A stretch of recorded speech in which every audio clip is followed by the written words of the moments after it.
Shunaqangi sochni mayin bu tortni chaynash ham shart emas. Og'zingizga solasiz u erib ketadi. Eng asosiysi uni tayyorlash oson va u hammada birdek o'xshab chiqadi. Biskvit uchun birinchi bo'lib 6 dona yirik tuxumni oqini sariqdan ajratib olishimiz kerak bo'ladi. Tuxum oqiga chimdim tuz qo'shib ko'pirtirishni boshlaymiz. Ocharib ko'pirishni boshlagach, unga 300 gram shakar oz-ozdan qo'shib ko'pirtirishda davom etamiz. Ko'pirgan tuxum oqi idishni o'girganda ham qimirlamaydigan bo'lishi kerak.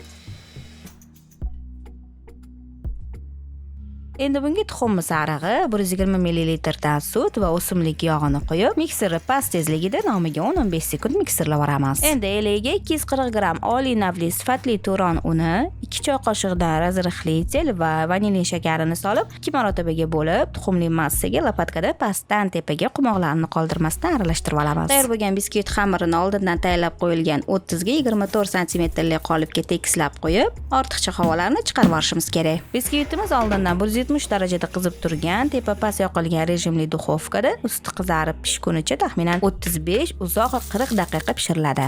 Sovigan biskvitni qolipdan ajratib, ustidagi qizargan joyini xohishga ko'ra olib tashlasak bo'ladi. Endi biskvitni bir xil qalinlikda 3 bo'lakka kesib olamiz. Navbat juda ham mazali tvorogli kremga. 400 gram mazali va sifatli tvorogni pasta holatiga kelgunicha blenderda ezib olamiz. Blender yo'li sitadan o'tkazsanglar ham bo'ladi. Ushbu krem uchun men sifatli va juda ham mazali Latiko brendini tvorog bilan qaymoqdan foydalandim. Quruq va yog'siz idishga 600 gram 45% muzdekkina qaymoq, 200 gram shakar upasi va 2 choy qoshiq vanilin shakarini solib quyilguncha mikserlashni boshlaymiz. Qaymog'imiz quyilishni boshlaganda unga tvorog qo'shib, hammasi aralashguncha mikserlashimiz kerak bo'ladi.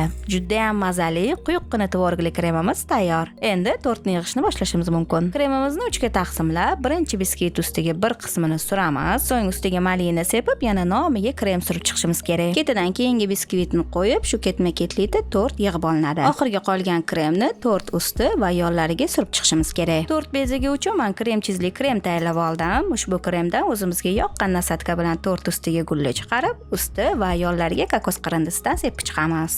Krem yoniga malina qo'ysak, tortimiz yana ham chiroyli chiqadi. Tayyor bo'lgan tortni yeyishdan oldin 2 soatga sovutgichga olib qo'yib, keyin bemalol kesishimiz mumkin. Juda ham mazali, yumshoqqina, sochli tort bo'lib chiqadi.